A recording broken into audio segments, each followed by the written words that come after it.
بسم اللہ الرحمن الرحیم۔ اعوذ باللہ من الشیطان الرجیم، بسم اللہ الرحمن الرحیم۔ عزیز طلبہ کرام، آج ہم اصول الفقہ للمظفر کا سبق نمبر 99 پڑھنے جا رہے ہیں، اور آج انشاءاللہ ہم ایک ملحق کو بیان کریں گے جو کہ مفہوم شرط کے باب سے ملحق ہوتا ہے، اور اسی کے باب سے چونکہ اس کا تعلق ہے لہذا ہم اس کو بطور نتیجہ کے اور اس کے ساتھ بیان کریں گے۔ عنوان کیا ہے ہمارے آج کے درس کا؟ اذا تعدد الشرط واتحد الجزاء، اگر کلام کے اندر شرط متعدد ہو جائے اور اس کی جزا ایک ہو، اس صورت میں اس کا حکم کیا ہوگا؟ کیوں؟ اس لیے کہ اکثر طور پر ہمارے سامنے جملہ شرطیہ آتا ہے، اس میں ایک ہی شرط ہوتی ہے اور اس کی ایک ہی جزا ہوتی ہے، لیکن یہاں پہ صورتحال کیا ہے کہ شرط متعدد ہے لیکن ان تمام شرائط کی جو جزا ہے وہ ایک ہی صورت میں ہمارے سامنے آتی ہے۔ کلی طور پر دیکھیں تو ہمارے سامنے جملہ شرطیہ ہے، اس جملہ شرطیہ کی دو صورتیں ہیں۔ پہلی کیا ہے؟ یا تو وہ متعدد ہوگا یا وہ جملہ شرطیہ واحد ہوگا۔ واحد کو جس کو ہم کافی مثالیں دے کر اب تک بیان کر چکے ہیں، اور متعدد کیا ہے؟ یعنی جملہ شرطیہ ہمارے سامنے متعدد کی صورت میں آتا ہے۔ اس میں بھی پھر آگے تقریباً 3 صورتیں ہمارے سامنے آ جاتی ہیں۔ پہلی صورت کیا ہے کہ شرط بھی متعدد ہو اور اس کی جزا متعدد ہو۔ اگر جملہ شرطیہ کے اندر 5 شرائط بیان ہوئی ہیں تو ان کی جزا بھی کیا ہو؟ 5 طرح کی ہو، یعنی شرط بھی متعدد ہو اور جزا بھی متعدد ہو۔ اسی طرح فرماتے ہیں کہ دوسری صورت یہ ہے کہ شرط متحد ہو لیکن جزا متعدد ہو، یعنی ایک شرط ہو لیکن اس کی کئی ساری جزا آگے کلام میں آ جائیں۔ اور تیسری صورت کیا ہے کہ شرط متعدد ہے لیکن اس کی جزا متحد ہے۔ یہ جو تیسری صورت ہے یہ ہماری مورد بحث میں آ جاتی ہے کہ جہاں پہ شرائط متعدد ہو جائیں لیکن جو ان کی جزا ہے وہ ایک ہی صورت میں ہمارے سامنے ہو۔ فرماتے ہیں اذا تعدد الشرط واتحد الجزاء، جب شرط متعدد ہو جائے اور ان کی جزا ایک ہی ہو۔ ومن لواحق مبحث مفہوم الشرط مسئلۃ ما اذا وردت جملتان شرطیتان او اکثر وقد تعدد الشرط فیہما وکان الجزاء واحدہ۔ فرماتے ہیں مفہوم شرط کے ملحقات میں سے ایک مسئلہ ہے، وہ کون سا والا؟ کہ جب ہمارے سامنے 2 جملہ شرطیہ یا 2 سے زیادہ ایسے جملات شرطیہ آ جائیں کہ جن کی صورتحال کیا ہو کہ قد تعدد الشرط فیہما، کہ ان میں شرط متعدد ہو، وکان الجزاء واحدہ، اور ان سب کی جزا کیا ہو؟ ایک ہو۔ شرائط کافی ساری ہوں لیکن جزا صرف ایک ہی ہو۔ وہذا یقع علی نحوین، فرماتے ہیں اس طرح کا جو جملہ شرطیہ ہوگا کہ جس میں شرائط متعدد ہوں اور ان کی جزا ایک ہو، اس کی بھی ہمارے سامنے کلی طور پر 2 صورتیں آ جاتی ہیں۔ کون کون سی؟ پہلی صورت یہ ہے کہ جہاں پر جزا قابل تکرار نہ ہو، اور دوسری صورت یہ ہے کہ جہاں پر جزا قابل تکرار ہو۔ دونوں صورتوں کو انشاءاللہ ہم بیان کریں گے۔ انشاءاللہ آج پہلی صورت کو بیان کریں گے کہ جہاں پر جزا قابل تکرار نہ ہو، انشاءاللہ پھر کل کے درس میں اس کو بیان کریں گے کہ جہاں پر جزا کیا ہو؟ قابل تکرار ہو۔ فرماتے ہیں الاول، ہم نے کہا تھا 2 صورتیں ہیں، اگر ہمارے پاس شرائط متعدد والی اور جزا کے اتحاد والا کوئی جملہ شرطیہ آ جائے تو اس میں 2 صورتیں ہیں۔ الاول ان یکون الجزاء غیر قابل للتکرار، فرماتے ہیں جو ہمارے سامنے جزا ہے وہ تکرار کے قابل نہ ہو۔ مثال فرماتے ہیں نحو التکسیر فی السفر فی ما ورد، فرماتے ہیں سفر میں جو نماز قصر کا حکم ہے اس میں روایت آئی ہمارے پاس 2 طرح کی جملات شرطیہ ہیں۔ وہ کیا ہے؟ اذا خفی الاذان فکسر، یہ پہلا جملہ شرطیہ، اور وَإِذَا خَفِيَتِ الْجَدْرَانُ فَكَسِّرْ، یہ دوسرا جملہ شرطیہ۔ یہ پہلا جملہ شرطیہ یعنی اس کی جزا بھی وہی فکسر ہے، اور جو دوسرا جملہ شرطیہ ہے اس کی جزا بھی کیا ہے؟ فکسر ہے، لیکن ان کی شرط متعدد ہے۔ پہلی ہے اذان کا مخفی ہونا اور دوسرا ہے دیواروں کا مخفی ہونا۔ حکم شریعت کیا ہے؟ جب اذان مخفی ہو جائے تو اپنی نماز کو قصر کرو، اسی طرح جب دیواریں مخفی ہو جائیں تو اپنی نماز کو قصر کرو۔ اب فرماتے کہ یہ غیر قابل تکرار کیسے، کہ اس کا تکرار کیوں نہیں ہو سکتا؟ اس لیے کہ جب نماز قصر پڑھنے کا حکم آ گیا تو اس کو ایک ہی مرتبہ بجا لایا جائے گا۔ ایسا نہیں کہ نماز قصر کو اگر اذان مخفی ہو جائے تو ایک مرتبہ علیحدہ سے نماز قصر پڑھی جائے اور جب دیواریں مخفی ہو جائیں تو دوبارہ سے جو ہے نماز کو قصر کر کے پڑھا جائے۔ ایسا ہوتا نہیں، کہ قابل تکرار ہوتی نہیں، بلکہ جب اذان مخفی ہو جائے اور دیواریں مخفی ہو جائے تو دونوں صورتوں میں ایک ہی نماز قصر پڑھی جائے گی، 2 نمازیں نہیں پڑھی جائیں گی۔ تو پس یہ جو جزا ہے یہ ناقابل تکرار ہے، اس کا تکرار ہونا ممکن نہیں ہے۔ یہ ہوگی پہلی صورت۔ اور دوسری صورت کیا ہے؟ الثانی ان یکون الجزاء قابلا للتکرار، جزا کیا ہو؟ قابل تکرار، اس کا تکرار کرنا ممکن ہو. مثال کما فی نحو اذا اجنبتا فاغتسل اور اذا مسستا میتن فاغتسل. پہلا جملہ یہ والا اور دوسرا جملہ شرطیہ یہ والا. پہلا جملہ کیا کہہ رہا ہے کہ جب تم مجنب ہو جاؤ تو غسل کرو، اور دوسرا جملہ کیا کہہ رہا ہے کہ جب تم کسی مردہ کو، کسی میت کو مس کرو تو غسل مس میت کرو. اب دونوں کی جزا کیا ہے؟ البتہ یہ جزا قابل تکرار ہے. کیوں؟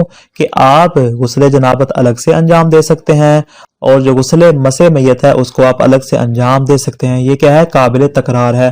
وہ الگ بات ہے تداخل ہو نہ ہو، وہ الگ مسئلہ، اس کو انشاءاللہ پھر بیان کریں گے اپنے مقام پہ. لیکن یہاں پہ صورتحال کیا ہے کہ جو ہمارے سامنے جزا آ رہی ہے جو کہ متحد ہے اور شرائط متعدد ہیں، یہ ایسی جزا ہے کہ جس کا یہاں پہ تکرار کرنا ہمارے لیے ممکن ہے. اب یہاں سے بیان کریں پہلی صورت کو، اما النحو الاول، اس کو اب بیان کریں. اما النحو ثانی، اس کو انشاءاللہ پھر کل کے درس میں بیان کریں گے. فرماتے وہ والی صورت کے جہاں پر ہمارے سامنے ایسی جزا آ رہی ہو جو کہ قابل تکرار نہ ہو. تو فرماتے اگر دونوں کا مفہوم ہو، یہ اس میں بنیادی شرط ہے. یعنی ہمارے سامنے دو ایسے جملات شرطیہ آ جاتے ہیں جو ہم نے جس طرح گزشتہ بیان کیا، اذا خافی الاذان فکسر اور اذا خافیت الجدران فکسر. فرماتے یہ جو دو جملات شرطیہ ہمارے پاس آ رہے ہیں، اگر ان دونوں کا مفہوم ہو تو اس صورت میں کیا ہو جائے گا؟ دونوں میں تکرار ہو جائے گا، دونوں میں آپس میں ایک دوسرے کے ساتھ تعارض ہو جائے گا. وہ کس طرح؟ فرماتے جو ہمارے پاس پہلا جملہ آیا اذا خفی الاذان فکسر، اگر اذان مخفی ہو جائے تو نماز قصر کرو، یہ ہو گیا اس کا منطوق. اس کا مفہوم کیا بنے گا؟ فرماتے اس کا مفہوم انشاءاللہ بیان کرتے ہیں. لیکن یہ والا جو ہمارے سامنے جملہ آ رہا ہے یہ کیا ہو جائے گا؟ دوسرے والے جملے کے مفہوم کے ساتھ ٹکرا جائے گا. یعنی تعارض ان کا براہ راست نہیں ہوگا کہ اپنے منطوق کا مفہوم کے ساتھ تعارض ہے. فرماتے نہ، بلکہ جو پہلا جملہ ہے پہلے کا منطوق اس کا دوسرے کے مفہوم سے تعارض ہو جائے گا، اور جو دوسرے جملے کا منطوق ہے اس کا پہلے والے جملے کے مفہوم سے تعارض ہو جائے گا. غور کیجیے گا. فرماتے اذا خفی الاذان فکسر، یہ جملہ کیا کہہ رہا ہے کہ جب اذان مخفی ہو جائے تو نماز کو قصر کرو. لیکن اس دوسرے جملے کا مفہوم وہ کیا کہتا ہے کہ اذا لم تخفی الجدران فلا یجب القصر، اگر اذان مخفی نہ ہو تو اس صورت میں قصر کرنا واجب نہیں ہے. جبکہ یہاں پہ اس کا مفہوم کیا کہتا ہے کہ اذا لم یخفی الاذان فلا یجب القصر، اگر اذان مخفی نہ ہو تو قصر کرنا تمہارے اوپر واجب نہیں ہے. اب چاہے دیواریں مخفی ہوں یا دیواریں مخفی نہ ہو، فرماتے دونوں صورتوں میں مفہوم کیا کہہ رہا ہے کہ قصر کرنا واجب نہیں ہے. اس طرح فرماتے جو دوسرا جملہ ہے اذا خافیت الجدران فقصر، جب دیواریں مخفی ہو جائیں تو قصر کرنا واجب ہے. اس کا مفہوم کیا کہتا ہے؟ اذا لم تخفی الجدران فلا یجب القصر، اگر دیواریں مخفی نہ ہو تو قصر کرنا تمہارے اوپر واجب نہیں ہے. تو نتیجہ کیا نکلا کہ یہ والا جملہ کہتا ہے کہ دیواریں مخفی نہ ہو تو قصر کرنا واجب نہیں ہے، چاہے اذان مخفی ہو یا اذان مخفی نہ. فرماتے اس کو بیان نہیں کر رہا. نتیجہ کیا نکلے گا کہ جو پہلے والے جملے کا منطوق ہے وہ دوسرے والے کے مفہوم سے، اور جو دوسرے والے جملے کا منطوق ہے وہ پہلے والے مفہوم کے ساتھ متعارض ہو جائے گا. اسی بات کو اوپر بیان کر رہے ہیں. اما النحو الاول فیقع فیہ تعارض بین الدلیلین بناء علی مفہوم شرط. یہ بات ضروری ہے. فرماتے ہیں اگر ہم اس بات کے قائل ہو جائیں کہ جو جملات شرطیہ ہمارے سامنے آ رہے ہیں کہ جن کی جزا ناقابل تکرار ہو، فرماتے ہیں کہ اگر ان کا مفہوم شرط موجود ہوا تو اس صورت میں دونوں دلیلوں کے درمیان تعارض واقع ہو جائے گا. البتہ ولکن تعارض انما ہوا بین مفہوم کل منہما مع منطوق الاخر. البتہ تعارض براہ راست نہیں ہوگا بلکہ غیر مباشر ہوگا اور انڈائریکٹلی ہوگا. یعنی کیا مطلب کہ ایک کا جو مفہوم ہے وہ دوسرے کے منطوق کے ساتھ متعارض ہو جائے گا، جیسا کہ نیچے اس بات کو واضح کیا گیا. کما ہوا واضح فلا بد من التصرف فیہما باحد وجہین. فرماتے ہیں اب جب کہ ایک کے منطوق کا دوسرے کے مفہوم کے ساتھ تعارض ہو رہا ہے تو اس تعارض کو دور کرنا تو ہمارے لیے ضروری ہے. اور تعارض کو دور کرنے کے لیے کیا کریں گے؟ یا ہم اس کے منطوق کو لیں گے یا ہم کیا کریں گے؟ اس کے مفہوم کو لیں گے. یعنی کسی ایک صورت میں ہمارے لیے تصرف کرنا واجب اور ضروری ہو جائے گا. اب تصرف کرنے کے ہمارے پاس دو صورتیں ہیں. دو صورتیں کون سی؟ اس کو انشاءاللہ بھی بیان کر رہے ہیں. فرماتے ہیں ہمارے پاس جو جملہ شرطیہ آتا ہے، ہر جملہ شرطیہ کے دو طرح کے ظہور ہوتا ہے. ایک ہوتا ہے از لحاظ شرط اور دوسرا ہوتا ہے از لحاظ جزا. یعنی شرط کے لحاظ سے اس کا ظہور الگ ہے اور جزا کے لحاظ سے اس کا ظہور الگ ہے. فرماتے جہاں تک تعلق ہے عدل حاضر شرط کا، فرماتے اس کے بھی خود ہمارے سامنے دو ظہور آتے ہیں. وہ کون کون سے؟ ایک ہے ظہور در استقلال اور دوسرا ہے ظہور در انحصار. اگر تھوڑا سا پیچھے جائیں، کل کے درس میں ہم نے اس بات کو دوسرے الفاظ میں بیان کیا تھا کہ جہاں پہ ہم نے کہا تھا کہ یا مولا قید لگائے او عاطفہ کے ذریعے یا قید لگاتا ہے واو عاطفہ کے ذریعے، اسی بات کو دوسرے الفاظ میں بیان کر رہے ہیں. کہتے ہیں جہاں تک تعلق ہے عدل حاضر شرط کا تو اس کا پہلا ظہور ہے ظہور در استقلال، یعنی ہر شرط جو ہے وہ مستقل سببیت رکھتی ہے، اس کا دوسری شرط کے ساتھ کوئی تعلق نہیں ہے. چاہے ایک شرط کلام میں بیان ہو، دو شرطیں بیان ہو، 10 شرطیں بیان ہو، ہر شرط جو ہے وہ اپنی مستقل سببیت رکھتی ہے، چاہے دوسری کو مولا بیان کرے یا بیان نہ کرے. اس کے مقابلے میں کیا آتی ہے؟ وہ والی تقیید آتی ہے کہ جہاں پہ مولا واو کو استعمال کرتا ہے. واو کرتا ہے ان کانا زید عالمن، زید عالم بھی ہو، زید ہاشمی بھی ہو، اس طرح زید کیا ہو، مثال کے طور پہ مصنف بھی ہو، کتاب لکھنے والا بھی ہو الاخر. یعنی وہاں پہ کیا ہے، واو کے ذریعے ہم کیا کرتے ہیں، وہاں پہ ہر شرط کو مستقل طور پہ بیان کرتے ہیں. یہ ہوگی اس کا پہلا ظہور. اور دوسرا ظہور کیا ہے کہ ظہور در انحصار، یعنی شرط اسی سبب کے اندر کیا ہے، انحصار رکھتی ہے، یعنی اس کے علاوہ کوئی اور سبب نہیں، جس کو ہم نے تمام السبب کا نام دیا تھا. اس کے مقابلے میں کیا آتا ہے، جزء سبب، جہاں پہ او کے ذریعے قید لگائی جاتی ہے. فرماتے ہیں یہ ہمارے پاس جو آگی پہلی صورت. پہلی صورت کیا ہے، الوجہ الاول النقیدہ. اب یہ دو ظہور ہمارے سامنے آگے. فرماتے ہیں ان میں سے یا اس ظہور کی قید لگائیں گے ظہور در استقلال کی، یا لگائیں گے ظہور در انحصار کی. ان دونوں کی بات کریں. اب پہلے بات کریں ظہور در استقلال کی. فرماتے ہیں الوجہ الاول النقیدہ کل من الشرطین من ناحیت ظہورہما فی الاستقلال بالسببیہ. فرماتے ہیں ہم کیا کریں، استقلال سببیت کے ظہور کے اعتبار سے کیا کریں، ہم دونوں شرائط کی قید لگا دیں. فرماتے ہیں اور یہ والی جو ہم شرطوں میں قید لگائیں گے کس اعتبار سے لگائیں گے، ذالک الظہور الناشی من الاطلاق. فرماتے ہیں یہ ظہور آپ کو کہاں سے حاصل ہوگا، فرماتے ہیں یہ والا ظہور جو ہے اطلاق کلام سے ہمیں حاصل ہو رہا ہے. کیوں؟ اطلاق کلام ایک ظہور در استقلال کو بیان کرتا ہے اور ایک ظہور در انحصار کو بیان کرتا ہے، جس طرح ہم نے گزشتہ درس میں بیان کیا تھا کہ اطلاق کلام بیان کرتا ہے کہ یا وہاں پہ شرط کے علاوہ کوئی اور شرط بھی موجود ہوگی کہ جس کو مولا واو کے ذریعے بیان کرے، یا وہاں پہ وہ جزء سبب ہوگا اور دوسرا سبب جو ہے مولا بیان کرے گا او کے ذریعے. فرماتے ہیں کہ یہ کیا ہے، اطلاقی ظہور ہیں کہ کما سبق جیسا کہ ہم نے کل بیان کیا تھا الذی یقابلہ التقیید بالعطف بالواو، جس کے مقابلے میں کیا آتا ہے، واو عاطفہ آتا ہے. یہ والے ظہور در استقلال کی بات کریں. فرماتے ہیں یا تو ہم کیا کریں گے، ظہور در استقلال سے ہاتھ اٹھائیں گے یا ہم ظہور در انحصار سے ہاتھ اٹھائیں گے. فرماتے ہیں فَيَكُونُ الشَّرْطُ فِي الْحَقِيقَةِ هُوَ الْمُرَكَّبُ مِنَ الشَّرْطَيْنِ. فرماتے ہیں جب ہم استقلال کی بات کریں گے تو اس کا نتیجہ کیا ہوگا، کلام کے اندر جتنی بھی شرائط ہوں گی وہ ساری کی ساری مل کر کیا ہے، حقیقت میں ایک مرکب شرط جو ہے وہ قرار پا جائے گی. وَكُلُّ مِنْهُمَا يَكُونُ جُزْءُ السَّبَب، اور ہر شرط جو ہے وہ جزء سبب بن جائے گی. اگر 2 شرائط ہیں تو اس کے 2 اجزاء ہو جائیں گے، اگر 5 شرائط ہو تو سبب کے 5 اجزاء ہو جائیں گے. ہر ایک جو ہے وہ جزء سبب ہوگا، تمام سبب نہیں ہوگا. نتیجہ فرماتے والجملتان تکونان حینئذ کجملۃ واحدہ. اس صورت میں ہمارے سامنے جو 2 جملہ شرطیہ آ رہے ہیں، اذا خافی الاذان فکسر، اذا خافیت الجدران فکسر. فرماتے یہ والے 2 جملے ہیں حقیقت میں یہ ایک جملے بن جائیں گے کہ مقدمھا المرکب من الشرطین، کہ جن کا مقدم جو ہے وہ 2 شرائط سے مل کر بنے گا.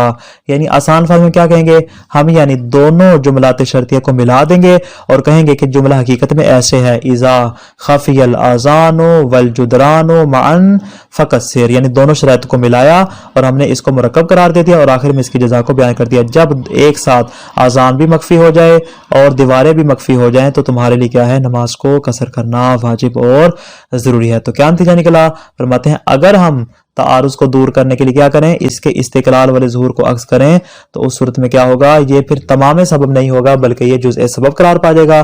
اس صورت میں ہم شرائط کو آپس میں واو عاطفہ کے ساتھ ملا دیں گے، جس طرح ہم نے ابھی گزشتہ بیان کیا ہے. یہ ہوگی پہلی صورت. اب اسی کا آگے بتا رہے ہیں کہ ہم دونوں شرائط کو جب آپس میں ملائیں گے تو ہمارے سامنے نتیجہ کیا نکلے گا. فرماتے بأن یکون مؤداہما ہکذا. فرماتے دونوں مثال حقیقت میں ایسے ہوں گے جیسے میں نے ابھی بیان کیا، اذا خفی الاذان والجدران معا فکسر. دیکھیں واو عاطفہ کو استعمال کیا اور آذان والی شرط کو اور جدران والی شرط کو دونوں کو آپس میں ایک دوسرے کے ساتھ ملا دیا اور ان دونوں کو ہم نے کیا کر دیا، جزء سبب قرار دے دیا. فرماتے ہیں تو یہ ہو جائے گا دونوں کو ملانے کا نتیجہ. یہ ہوگی پہلی صورت. فرماتے وَرُبَّمَا يَكُونُ لِهَاتَيْنِ الْجُمْلَتَيْنِ مَعًا حِينَئِذٍ مَفْهُومٌ واحد. فرماتے کبھی کبھار تو ایسا ہوتا ہے کہ ان دونوں جملوں کا حقیقت میں ایک ہی مفہوم ہوتا ہے, جیسا کہ ہم نے اوپر والی مثال میں کیا کہ دو الگ الگ جملے تھے, دونوں کی جزا الگ الگ تھی لیکن متحد تھی. ہم نے کیا کیا کہ دونوں کی ایک جزا کو اٹھایا اور دونوں کی شرائط کو ملا دیا, اور حقیقت میں دونوں کا مفہوم ایک ہی ہے. اور مفہوم کیا ہے؟ ہوا انتفاء الجزاء عند ارتفاع الشرطین معا, کہ جب دونوں شرطیں ایک ساتھ کیا ہو جائیں گی؟ منتفی ہو جائیں گی. اس صورت میں کیا ہے؟ جزا بھی منتفی ہو جائے گی. پہلی بات, او احدہما, یا دونوں شرائط میں سے اگر ایک شرط یعنی خفائے اذان والی ختم ہو جاتی ہے, یا خفائے اذان والی تو ہے لیکن خفائے جدران والی شرط ختم ہو جاتی ہے, فرماتے اس صورت میں بھی کیا ہے؟ جزا منتفی ہو جائے گی. کیونکہ ہم نے استقلال کا ہے تو استقلال کا مطلب یہی ہے کہ جہاں پر دونوں شرطیں منتفی ہو جائیں یا دونوں میں سے ایک شرط منتفی ہو جائے تو فرماتے ہیں وہاں پہ اصلاً جو ہے وہ کیا ہو جائے گا؟ جزا بھی منتفی ہو جائے گی. کس طرح؟ کما لو کانا جملتن واحدہ. فرماتے اگر یہ دونوں ایک جملہ ہوتے, جس طرح وہاں پہ تھا کہ ہم نے کہا تھا شرط کے منتفی ہونے سے جزا منتفی ہو جاتی ہے, فرماتے یہاں پر بھی دو جملوں میں یہی صورتحال ہمارے سامنے آ جائے گی کہ دونوں شرطوں کے ایک ساتھ یا دونوں شرائط میں سے ایک شرط کے منتفی ہونے سے جزا بھی کیا ہو جائے گی؟ منتفی ہو جائے گی. یہاں تک ہوگی پہلی صورت جو ہم نے کہا تھا کہ ہمارے سامنے دو طرح کی ظہور ہے, ایک ہے ظہور در استقلال اور دوسرا ہے ظہور در انحصار. استقلال کو ہم نے بیان کر دیا کہ وہاں پہ واو عاطفہ کی مدد سے کیا کر دیں گے؟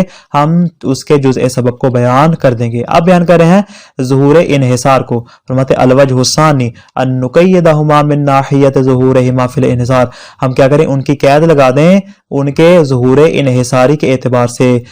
کس طرح؟ فرماتے کہ ذالک الظہور الناشی, جو انحصار والا ظہور ہے, ذالک الظہور الناشی من الاطلاق. فرماتے اطلاق کے کلام سے ہمیں سمجھ میں آتا ہے کہ المقابل للتقیید بآو, کہ جس میں او عاطفہ کے ذریعے قید لگائی جاتی ہے, یعنی انحصار نہیں ہوتا. یعنی اگر او کو بیان کر دیں گے تو اس کا مقصد کیا ہوگا کہ یہ تمام سبب نہیں ہے, اب یہ جزء سبب ہے. فرماتے ہیں یہ اس طرح میں قید لگانی پڑ جائے گی, یعنی یہ جو ظہور انحصاری ہے اس کو ختم کرنا پڑے گا اور انحصار کی جگہ ہم کیا کریں گے؟ اس کو دو حصوں میں تقسیم کر دیں گے. تو اس کا نتیجہ کیا ہوگا؟ فرماتے وحینئذ یکون الشرط احدہما علی البدلیہ. فرماتے اس صورت میں جو دو شرطیں دونوں کیا ہیں؟ بدل قرار پا جائیں گے, ایک دوسرے کا جانشین قرار پا جائیں گے. خفائے اذان خفائے جدران کا جانشین, اور خفائے جدران جو ہے وہ خفائے اذان کا بدل اور جانشین قرار پا جائے گا. پہلی صورت اول جامع بینہما علی ان یکون منہما مصداقا لہ, یا کیا ہو جائے گا؟ دونوں میں ایک قدر جامع آ جائے گی اس طرح سے کہ دونوں کی دونوں شرائط جو ہیں وہ اس کا مصداق قرار پا جائے گی. لہو کی ذمہ جائے گی جامع کی جانب, منہما جائے گی دونوں جملات شرطیہ کی جانب. وذالک فرماتے ہیں وذالک حینما یمکن فرض الجامع بینہما, البتہ یہ اس صورت میں ہے کہ ان دونوں جملات شرطیہ کے درمیان کسی قدر جامع کو فرض کرنا بھی ممکن ہو, ولو کانا عرفیہ, چاہے وہ قدر جامع عرفی کیوں نہ. کیونکہ ہم نے بیان کی تھی تین قسمیں, یا تو قدر جامع ماہوی ہوتی ہے, یا قدر جامع انتزاعی ہوتی ہے, یا قدر جامع عرفی ہوتی ہے. فرماتے ہیں اگرچہ عرفی کی صورت میں ہی کیوں نہ ہو, فرماتے ہیں یہاں پر ہم کیا کریں گے؟ اس کے لیے قدر جامع معین کر دیں گے. یہاں پہ قدر جامع کیا ہے؟ اس مثال میں ہماری قدر جامع حد ترخص, یعنی حد ترخص کیا ہو جائے گی؟ قدر جامع ہے جو کہ خفائے جدران میں بھی پائی جاتی ہے اور خفائے اذان میں بھی پائی جاتی ہے. نتیجہ کیا نکلے گا؟ پس جب قدر جامع کو ہم فرض کر لیں گے تو ایک شرط کے منتفی ہونے سے وہاں پہ حکم منتفی نہیں ہوگا. خلاصہ کیا ہوا آج کے درس کا کہ جملہ شرطیہ کی دو قسمیں ہیں, ایک یا تو جملہ شرطیہ واحد ہوتا ہے یا جملہ شرطیہ متعدد ہوتا ہے, اور جملہ شرطیہ متعدد کی تین قسمیں ہیں, یا تو شرط اور جزا دونوں متعدد ہوں, شرط بھی متعدد ہے اور جزا بھی متعدد ہو, یا کیا ہے شرط متحد ہے لیکن اس کی جزا متعدد, ایک شرط ہے اور اس کی کئی ساری جزا آ جاتی ہیں, اور تیسری صورت اس کا برعکس ہے کہ شرائط وہاں پہ متعدد ہو لیکن ان کی جزا کیا ہو؟ ایک ہی ہو. فرماتے جو تیسری صورت ہے جو کہ ہماری مورد بحث ہے, اس میں دو صورتیں ہیں, یا جزا ناقابل تکرار ہو یا جزا کیا ہو؟ قابل تکرار ہو. اگر جزا ناقابل تکرار کی صورت میں ہو فرماتے تو اس صورت میں ایک کا منطوق دوسرے کے مفہوم سے متعارض ہو جائے گا, البتہ اس صورت میں جب اس طرح کے جملہ شرطیہ کا مفہوم پایا جائے. اب فرماتے ہیں کہ جب یہاں پہ تعارض پیش آ رہا ہے تو اس تعارض کو دور کرنے کے دو طریقے ہیں, یا تو ہم کیا کریں گے؟